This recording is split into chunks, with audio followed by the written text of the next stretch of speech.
Hola, ¿cómo les va? Este es un video destinado a cursos de nivel terciario, pero esperamos pueda resultarles de utilidad a cualquier persona interesada en el tema que nos convoca. Me acompaña en esta oportunidad, en el armado y en la grabación de este guión, la docente y etnomusicóloga Lula Padilla. Hola a todos, agradezco muchísimo esta invitación. El objetivo de este video es reflexionar sobre el feminismo como proceso histórico, social y cultural a partir del presi realizado por Valentina Yona y Lucía Santilli para las jornadas del ciclo Filosoqué del año 2018, realizadas en las ciudades de Rojas y Pergamino. La presentación que confeccionaron las filósofas y amigas Lucía y Valentina lleva por título Al feminismo y más allá. Conforme avancemos en la exposición se explicará el cometido de esta frase. Asimismo, como subtítulo podemos leer en esta segunda placa una aproximación a los feminismos. Vemos entonces que el concepto aparece en este caso en plural. También nos encargaremos de presentar brevemente una variedad de posiciones que podemos caracterizar con el concepto feminismo o, mejor dicho, feminismos. Comencemos. La afirmación que observamos en la placa se refiere al principio descriptivo que define Diana Maffia. Lo que quiere decir la filósofa argentina es que sea cual sea el área social que tomemos como muestra, siempre vamos a ser las mujeres las que vamos a estar en inferioridad de condiciones con respecto a los varones. Recordemos que las placas son de 2018, de manera que los datos estadísticos que vamos a relevar podrían ser actualizados. En muchos casos la situación no ha cambiado y en otros, de hecho, la desigualdad se ha profundizado. Pese a los avances que podamos cotejar en ciertas políticas públicas, se han radicalizado los discursos conservadores que reaccionan frente a la pérdida de sus privilegios. En relación al ámbito laboral, específicamente a los salarios, las mujeres ganamos entre un 10 y un 30% menos que los varones, realizando el mismo trabajo. Además, hay ciertas labores que no son consideradas trabajo, se circunscriben al ámbito de lo privado y se nos adscriben generalmente a las mujeres, implicando una carga horaria extra de trabajo no pago. Durante el 2020 se relevó el significativo aporte al PBI argentino que significan las labores domésticas y de cuidado no remuneradas, tareas que, reiteramos, recaen mayoritariamente en las mujeres. Les compartimos esta información en la descripción del video. Estos datos corresponden a ONU Mujer. Son, por lo tanto, estadísticas internacionales. Pasaremos revista también de datos correspondientes a Latinoamérica, a nuestro país e incluso más localizadamente datos relativos a la ciudad de Buenos Aires. El cometido de esta diversidad es insistir en nuestro punto de partida. En todos los grupos sociales, las mujeres están en peor situación que los varones. Como sostiene Maffia, no especificar el género de los grupos más vulnerables y destinatarios de las políticas públicas es un modo insidioso de discriminar a los actores sociales marginados. El acceso al trabajo y a ingresos propios hace posible la toma de decisiones sobre el propio proyecto de vida. En este relevamiento latinoamericano que llevó a cabo la CEPAL, advertimos que estructuralmente las mujeres están en desventaja no solo en relación a los salarios que obtienen, sino también a la propia posibilidad de acceder a un trabajo registrado. Podríamos indagar también a qué tipo de trabajos registrados podemos acceder mayoritariamente las mujeres, y advertiremos que se trata de sectores de baja productividad. Nosotros estuvimos trabajando con una conferencia de Graciela Morgade relativa a la ley 26.150, la ley de educación sexual integral, que vino a revisar cierta concepción tradicional según la cual la educación sexual se restringía a una única clase o a una única disciplina y muchas veces a actividades a cargo de especialistas ajenos a la institución.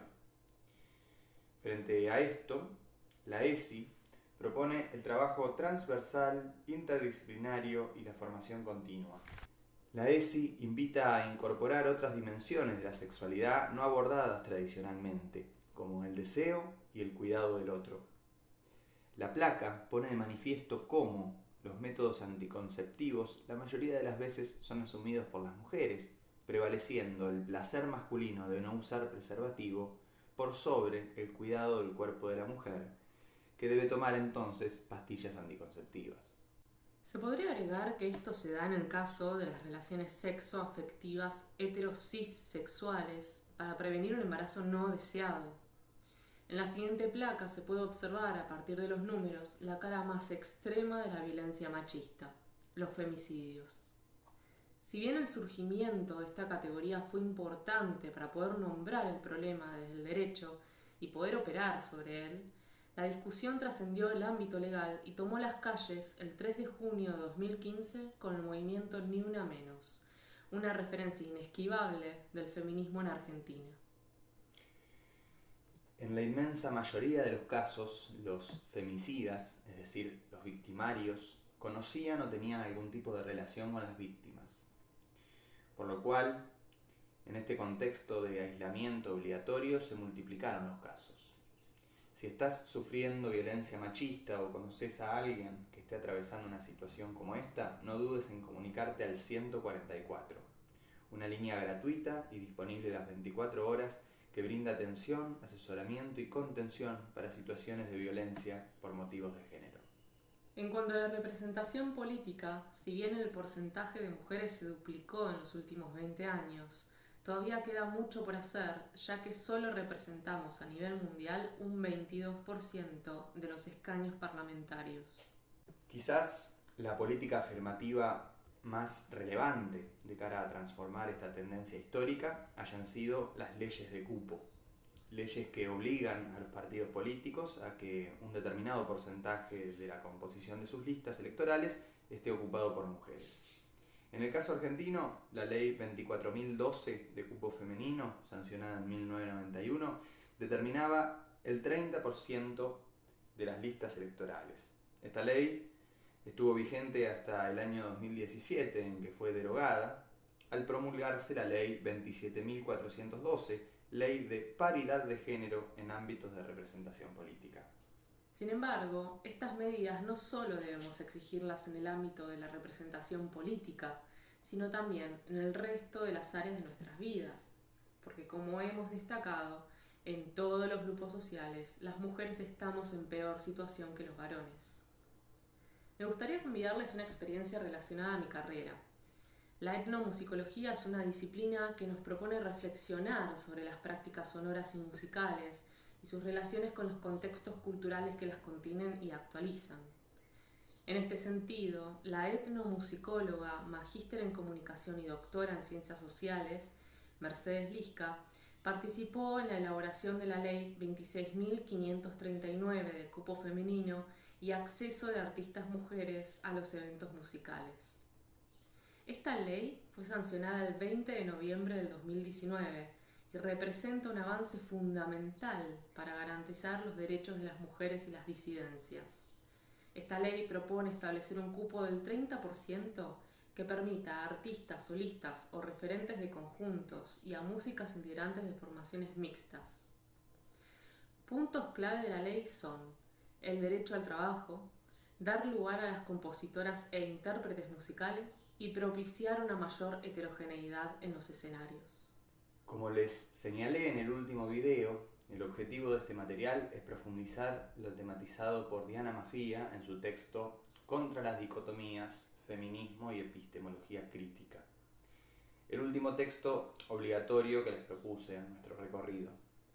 En dicho artículo, la filósofa argentina nos propone una definición de feminismo, que por supuesto no es la única ni necesariamente la mejor, pero que creo tiene el atractivo de invitarnos a apropiarnos de este concepto, ¿sí? A reivindicar este concepto. En un contexto como el actual, en el cual hay una enorme campaña de demonización de los feminismos.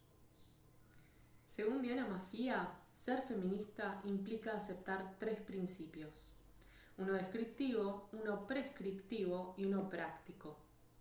Un principio descriptivo da cuenta de lo que sucede, lo que es. Como vimos anteriormente, podemos afirmar que en todos los grupos sociales las mujeres estamos en peor situación que los varones. Esto es un hecho y se puede corroborar estadísticamente. En segundo lugar, el principio prescriptivo no afirma cómo las cosas son, sino cómo deberían ser.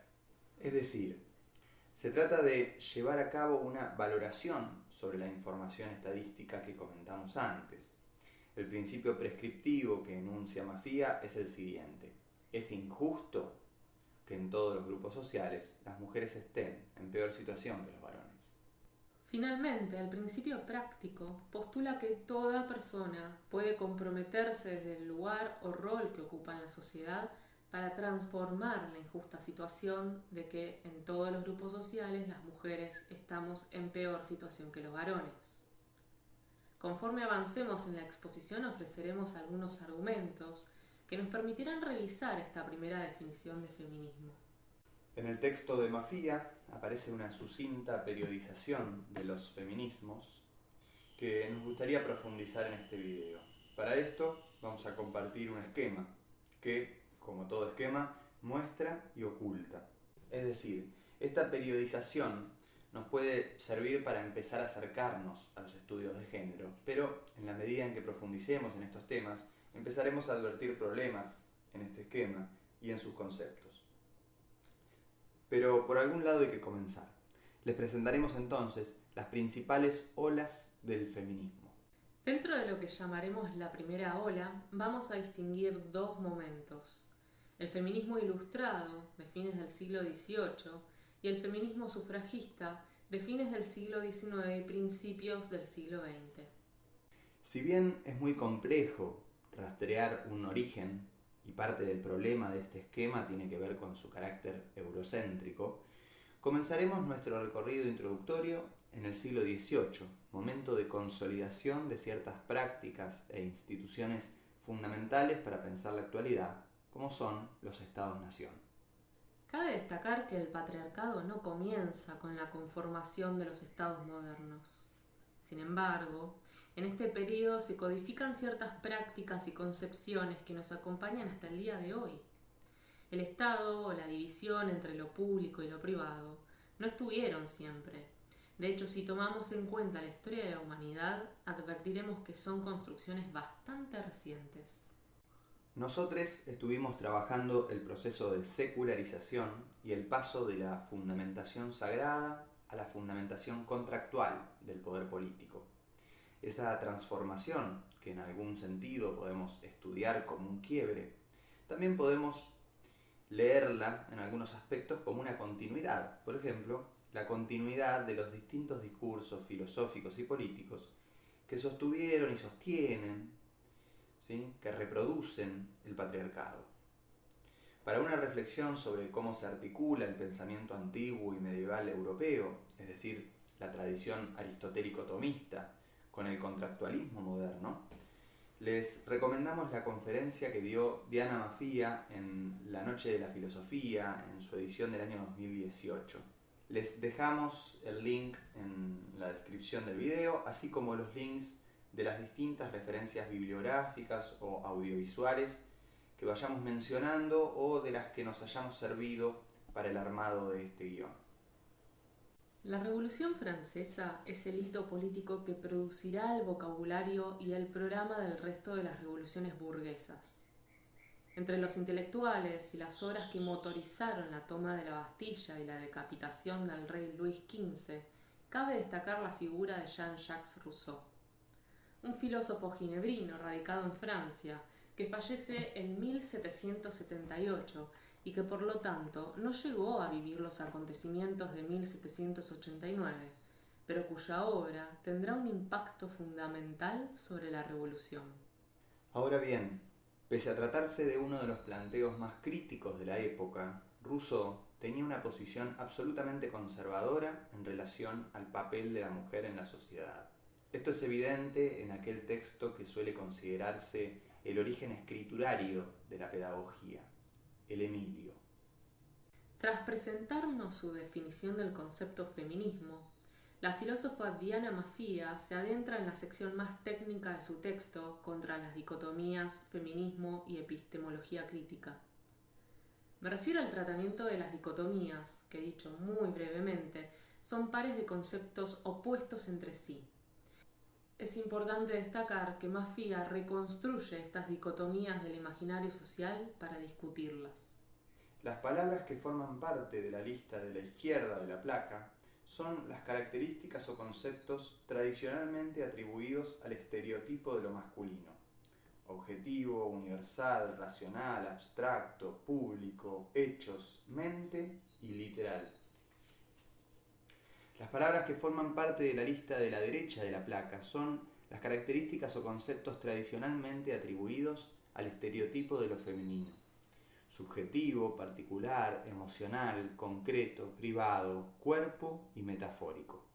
Insistimos, Maffia no está diciendo que los hombres son objetivos y que las mujeres son subjetivas en su análisis de la realidad, ni que al hombre le corresponde el espacio público y a la mujer el espacio privado. Lo que está queriendo decir es que la sociedad actual sostiene cierto modelo simplificado sobre qué es lo masculino y qué es lo femenino. A esto llamamos estereotipos de género. El feminismo va a discutir o problematizar estos estereotipos sostenidos por la sociedad. Detengámonos brevemente en algunos conceptos que nos van a permitir comprender mejor los problemas que generan las dicotomías entre los estereotipos de género. Según Diana Maffia, toda dicotomía es un par de conceptos: exhaustivo y excluyente. Exhaustivo quiere decir que agota el universo del discurso, es decir, que se presenta como un esquema que puede incluir a todos los casos posibles, ya sea de un lado o del otro del par de opuestos. Es decir, que un análisis o bien es objetivo o bien es subjetivo. Según este esquema, no hay una tercera posibilidad. Excluyente quiere decir que no se puede participar simultáneamente de una categoría y de su opuesto.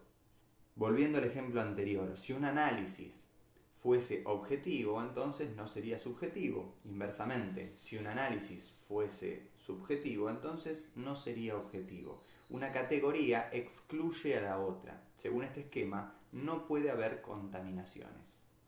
Según Diana Maffia, toda dicotomía es un par de conceptos exhaustivo y excluyente. Y vamos a agregar, las dicotomías que nos interesa pensar y discutir en esta oportunidad tienen otras dos características fundamentales. Los pares de opuestos están sexualizados y jerarquizados. Que los pares de conceptos estén sexualizados significa algo que ya señalamos. La lista de palabras de la derecha de la placa se atribuye socialmente al estereotipo de lo masculino y la lista de palabras de la izquierda se atribuye al estereotipo del sexo femenino. Que los pares de conceptos estén jerarquizados significa que todas las características o conceptos atribuidos a lo masculino son considerados más valiosos que las características o conceptos atribuidos a lo femenino. Para nuestra sociedad, lo universal es más valioso que lo particular, lo racional es más valioso que lo emocional, y etc. A lo largo del video iremos destacando distintas estrategias que llevó a cabo el feminismo, o quizás ya podemos empezar a decir los feminismos, para discutir y problematizar los estereotipos y su carácter dicotómico. Como ya destacamos, el esquema que distingue olas del feminismo tiene un marcado sesgo eurocéntrico. Suele referenciarse como referentes inesquivables figuras como las de Olympia de Gaux y Mary Wollstonecraft. Olivia de Gaux escribía la Declaración Universal de los Derechos de la Mujer y la Ciudadana, parodiando a la Declaración Universal de los Derechos del Hombre y el Ciudadano, célebre prólogo de la Constitución francesa de 1791. Este fruto de la Revolución Francesa era el corolario de un proceso que se pretendía transformador, pero que excluía de la ciudadanía a la inmensa mayoría de la población. Olympia, esta intelectual francesa, será guillotinada por la Revolución. Otra referente del feminismo ilustrado de fines del siglo XVIII fue Mary Wollstonecraft. la autora de La Vindicación de los Derechos de la Mujer, y la madre de Mary Shelley, autora de una obra fundamental del romanticismo, que es la novela Frankenstein. Sobre la vida de Mary Shelley y la relación entre su obra literaria y el legado feminista de su madre, hay una película que se llama justamente Mary Shelley. Metámonos en el segundo momento de esta primera ola del feminismo. Nos referimos al sufragismo de fines del siglo XIX y principios del siglo XX. Hasta acá mencionamos algunas antecedentes ilustradas que nos ayudan a situar el androcentrismo o al patriarcado en nuestra sociedad actual en la terminología de los estados-nación, del derecho y de la ciencia modernos. Por supuesto, podríamos referenciar en ese sentido otras personalidades y organizaciones de mujeres previas, pero dado que este es un material introductorio, hemos elegido retomar quizás el esquema más difundido para historizar el feminismo, y en este esquema la primera ola suele referenciar a lo que antes llamamos el segundo momento de la primera ola, el sufragismo. El sufragismo suele considerarse el primer movimiento de agitación feminista de carácter internacional. Los principales reclamos de este movimiento eran el acceso al voto y a los derechos educativos. Las formas de agitación política del sufragismo son muy emblemáticas. Aunque para nuestros días muchas de estas prácticas nos resulten conocidas por otros movimientos y luchas, muchas de estas formas de agitación política fueron inauguradas por las sufragistas. Hay una película traducida al castellano como Las Sufragistas, que está disponible en YouTube, aunque no en su idioma original, sino doblada al latino. Les dejamos el link en la descripción. Las sufragistas luchaban por el voto y por la posibilidad de estudiar, bajo la acertada sospecha de que participar de la ciudadanía y acceder al sistema de escuelas y universidades les permitiría alcanzar luego otros derechos y conquistas. Lo interesante de estas formas de agitación política llevadas a cabo por las sufragistas es que en su propia puesta en práctica ponían de manifiesto la contradicción entre la ética del sufragismo y el carácter patriarcal de la ley. Como dijera la activista británica Emmeline Pankhurst, la condición de nuestro sexo es tan deplorable que es nuestro deber violar la ley con el fin de llamar la atención sobre los motivos por los que lo hacemos. En una sociedad global cada vez más interconectada, la lucha sufragista, comenzada en Inglaterra, por entonces principal potencia política mundial, pronto se extendió a distintos puntos del planeta. Lo cual ocasionó reacciones por parte de los varones que veían peligrar sus privilegios frente a la avanzada de las mujeres. Entre las manifestaciones más evidentes de esta reacción podemos destacar las persecuciones, encarcelamientos y el asesinato de sufragistas llevado a cabo por las fuerzas de seguridad de los estados, así como la imposición de discursos conservadores llevada a cabo por distintas instancias de la sociedad civil, fundamentalmente los medios de comunicación y sus campañas publicitarias antisufragistas. Pasemos a la segunda ola del feminismo, según este esquema que, reiteramos, tiene sus problemas, pero que nos permitirá un primer acercamiento a los feminismos. Luego será tarea de ustedes profundizar en estos temas. Por supuesto, esta clase no pretende agotar ningún debate, sino más bien mapear muy a grandes rasgos conceptos y movimientos sociales que podemos considerar feministas. La labor de pensar la segunda ola feminista nos coloca nuevamente en territorio europeo, y esta vez en un periodo muy especial de su historia reciente, la Segunda Guerra Mundial. Es que la conquista de derechos llevada a cabo por las mujeres no fue posible porque los varones admitieran sus privilegios a partir de las críticas del sufragismo y apoyaran transformaciones profundas. Más bien, la propia crisis del modo de acumulación capitalista y su lógica patriarcal llegó al inesperado límite de una segunda guerra interimperialista en el corazón mismo de la propia Europa. Las mujeres que habían accedido a la ciudadanía en los países centrales, pronto en el seno de la crisis, dieron un nuevo paso al ocupar cargos de toma de decisión en distintas instancias de la sociedad. Ahora bien, al terminar la guerra, el poder patriarcal intentó reconducir nuevamente a las mujeres al ámbito de lo doméstico y a las tareas de cuidado. Este fenómeno fue caracterizado como la mística de la feminidad por la psicóloga social estadounidense Betty Friedan, una de las grandes referentes de la segunda ola del feminismo. Son muy elocuentes las transformaciones operadas en la gráfica publicitaria estadounidense respecto al rol social de la mujer. Un discurso que, por supuesto, no se agotaba en el ámbito de los medios de comunicación masivos, sino en una compleja trama de instituciones y prácticas, entre los que cabe destacar el discurso jurídico y el discurso médico. Como anunciamos previamente, se dará una profundización de las luchas por la ciudadanía y por los derechos educativos, banderas fundamentales del feminismo ilustrado de fines del siglo XVIII y del feminismo sufragista de fines del siglo XIX y comienzos del siglo XX.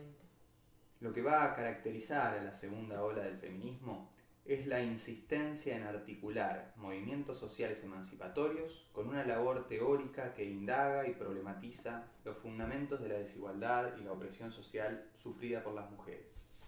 Entre las principales estrategias emancipatorias de este feminismo de la segunda ola, cabe destacar la revisión de la legislación, una labor que va a llevar a problematizar los propios fundamentos teóricos del Estado-Nación y del derecho moderno, como por ejemplo la distinción entre lo público y lo privado.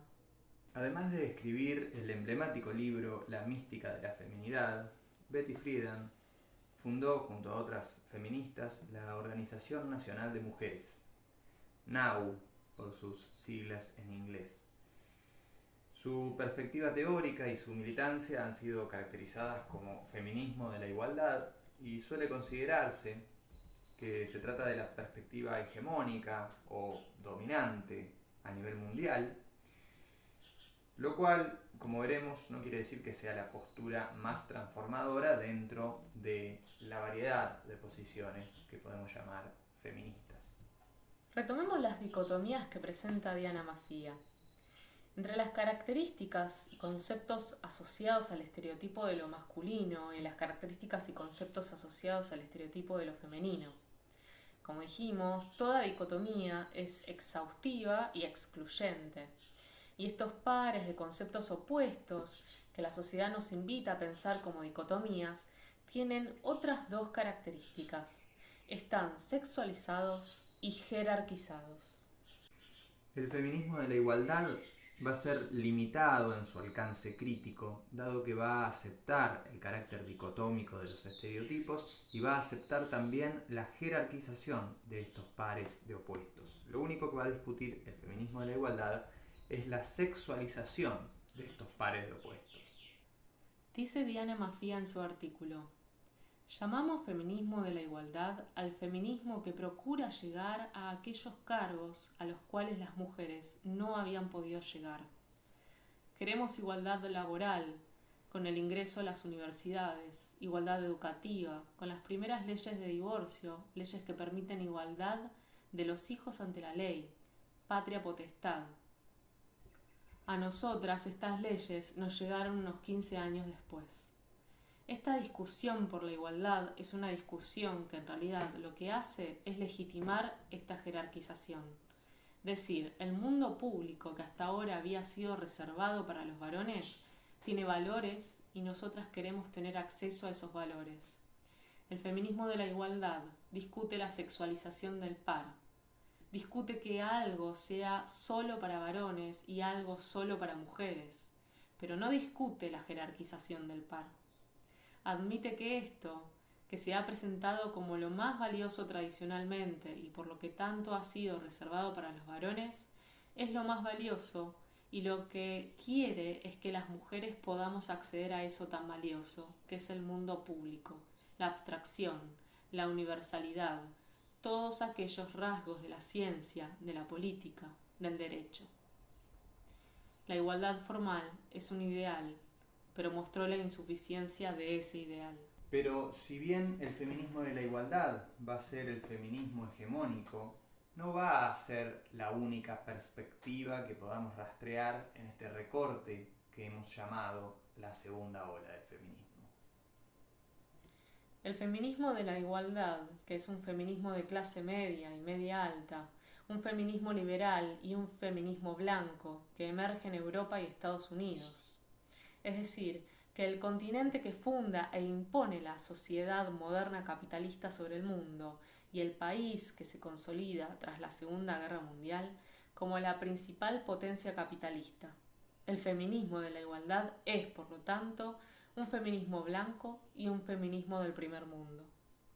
El feminismo de la igualdad va a ser criticado por los feminismos negros, con figuras emblemáticas como Angela Davis o Bell Hooks, y por los feminismos socialistas, con figuras como Flora Tristán y Rosa Luxemburgo.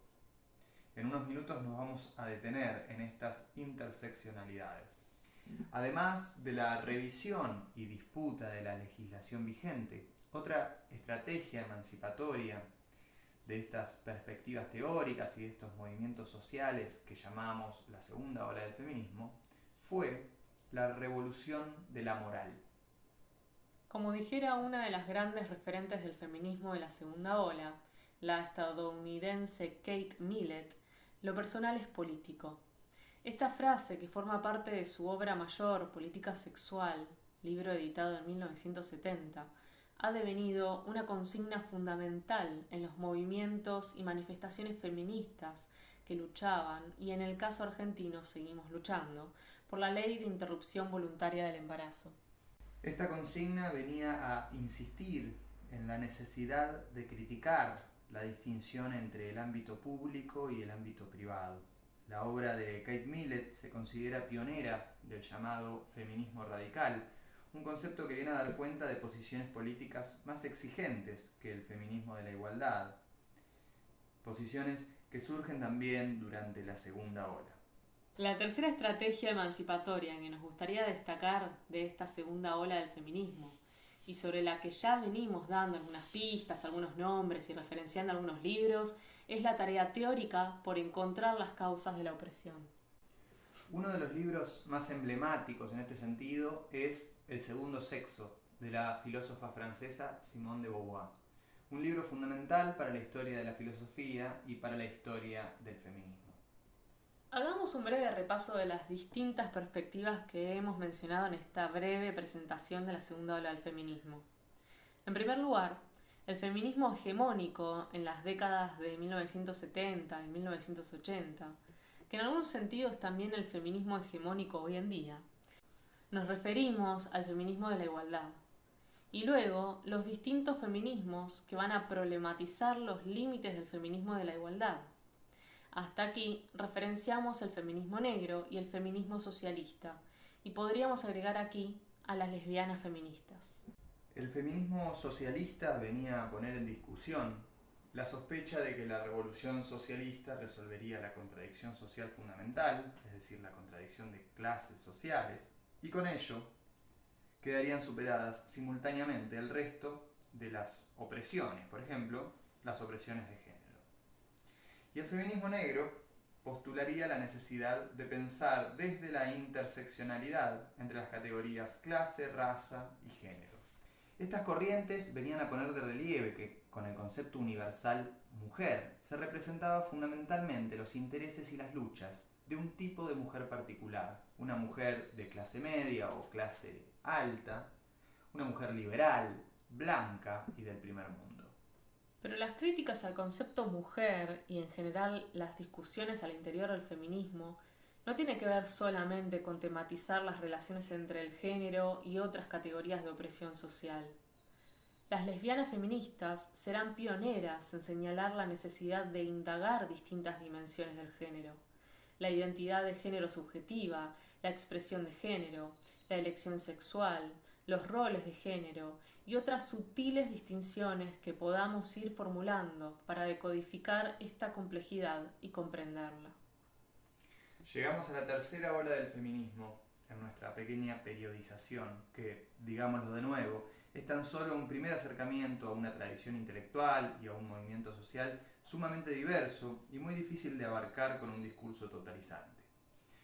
Con las tensiones que relevamos respecto de la segunda ola y que se profundizarán en esta tercera ola, debería empezar a tornarse significativo el título de la presentación del Prezi que ilustra nuestro relato, al feminismo y más allá. Aclaremos también que en lo que resta de la exposición seguiremos menos fielmente el contenido de las placas del Prezi, pero que para quienes estén interesados en la teoría performativa del género, les dejamos en la descripción del video enlaces y textos para acercarse a la obra de la filósofa norteamericana contemporánea Judith Butler. Volvamos brevemente al comienzo de nuestro recorrido. Este fenómeno social y teórico reciente que llamamos en este esquema tercera ola del feminismo podría corresponderse con lo que Diana Maffia en su texto Contra las dicotomías llama feminismo crítico. La periodización que propone Maffia en su texto es más acotada que la que hemos recorrido. Repasemos rápidamente su argumento. En la década del 70, el feminismo de la igualdad discute la sexualización de los pares dicotómicos, pero no su jerarquización. En cambio, en la década del 80 emerge el feminismo de la diferencia, que discute la jerarquización de los pares dicotómicos, pero refuerza su sexualización. Dice Diana Maffia en su artículo: en los 80s aparece el feminismo de la diferencia. El feminismo de la diferencia lo que va a hacer es exaltar la diferencia de las mujeres. Dicen, no es verdad que las mujeres seamos iguales, no queremos ser iguales, somos diferentes. Tenemos distintos cuerpos, distinta sensibilidad. Va a aceptar que todos esos rasgos de la columna de la derecha son rasgos femeninos, pero va a decir que son mucho mejores. Es mucho mejor emplear la subjetividad que toma en cuenta al otro que ser objetivo, como si uno tuviera la ley como un hacha sobre la cabeza sin considerar ninguna cuestión particular. Es mucho mejor el mundo privado, que genera relaciones afectivas, entrañables, que ese mundo público que aparece como un mundo de anonimia o de relaciones salvajes, de explotación. En conclusión, lo que va a hacer el feminismo de la diferencia es exaltar lo femenino, pero reforzando el estereotipo de lo femenino, discutir la jerarquización, pero aceptando la sexualización del par, diciendo: es verdad que las mujeres tienen estas cualidades y los varones estas otras. Esto aparece con este feminismo de la diferencia de los 80s, llamado a veces el feminismo maternal, porque exalta el rol maternal de las mujeres, incluso trata de usarlo políticamente. En nuestro recorrido no nos detuvimos sobre lo que Maffia llama feminismo de la diferencia, o lo que actualmente se llaman las posiciones TERFs. Aunque sí referenciamos ligeramente, a través de la figura de Monique Wittig, la crítica de las lesbianas feministas a la exaltación del rol maternal y al esencialismo de cierto feminismo hegemónico. Finalmente, Diana nos presenta el feminismo crítico, que no solo discutiría la sexualización de los pares dicotómicos, como haría el feminismo de la igualdad, que no solo discutiría la jerarquización de los pares dicotómicos, como haría el feminismo de la diferencia, sino que discutiría además la propia matriz dicotómica, el propio esquema en su conjunto. El feminismo crítico, o lo que aquí llamamos la tercera ola, estará compuesto no solamente por las teorizaciones y los movimientos de mujeres, sino por una gran diversidad de identidades disidentes que se fueron pensando y organizando y que confluyen en el colectivo LGTTIBQ+. Esta sigla referencia a lesbianas, gays, transexuales, transgénero, travestis, intersexuales, bisexuales, queers y no binarias. El signo más da cuenta de la posibilidad de incorporar nuevas categorías al colectivo. Vemos cómo no solo el concepto mujer, sino la propia noción de feminismo no alcanza a dar cuenta de la diversidad que aglutina el movimiento hoy en día. Una manifestación concreta de la necesidad de transformar los vocabularios en los análisis teóricos y en las prácticas militantes de los feminismos se dio durante las últimas ediciones del Encuentro Nacional de Mujeres, en 2017 en Resistencia, Chaco, en 2018 en la ciudad de Trelew, en Chubut, y en 2019 en La Plata, Buenos Aires, en cuyas asambleas de cierre no solo se definió la localización del evento siguiente, sino que también se puso de manifiesto un debate que sigue sin saldarse y que tiene que ver con la propuesta de un cambio de nombre del evento, que pasaría de llamarse Encuentro Nacional de Mujeres a Encuentro Plurinacional de Mujeres, Lesbianas, Trans, Travestis y No Binarias. Además, en el cambio del concepto nacional por plurinacional, podemos ver el impacto de corrientes feministas fundamentales en Latinoamérica, como los feminismos populares, los feminismos indígenas, los feminismos decoloniales y los ecofeminismos. Comenzamos nuestro recorrido compartiendo una definición del concepto feminismo, una definición sumamente amplia que invitaba a abrazar el concepto. Diana Mafía considera feminista a toda aquella o aquel que considerara el dato descriptivo de que en todos los grupos sociales las mujeres están en peor situación que los varones, que considerara injusta esta situación, que prescribiera o postulara la necesidad de transformar esta situación, y finalmente que hiciera lo que estuviera a su alcance para transformar esta situación. Donde lo que está a nuestro alcance puede ser participar en marchas en reclamo a ciertas leyes concretas, o puede ser pensar cómo instrumentamos la ESI en nuestras clases. Comenzamos invitándoles a abrazar, a empuñar, a reivindicar o a apropiarse del concepto feminismo, y conforme avanzamos llegamos a la conclusión de que quizás tarde o temprano debamos abandonar el concepto feminismo y reemplazarlo por transfeminismo o por algún otro concepto que construyamos. De esto se trata, dicho muy rápidamente, el carácter performativo del género, del que habla Judith Butler, o, en términos más generales, el planteo del feminismo crítico o el feminismo de la tercera ola. Se trata de revisar nuestras herramientas y nuestras organizaciones y de crear nuevas categorías que nos permitan destruir las dicotomías.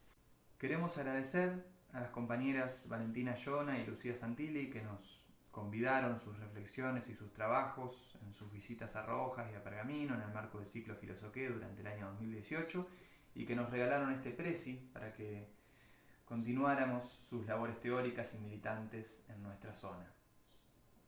Les agradecemos mucho la escucha atenta y esperamos que les resulte de utilidad esta pequeña presentación que preparamos para ustedes. Como habrán advertido, el tema es inmenso, apasionante y urgente.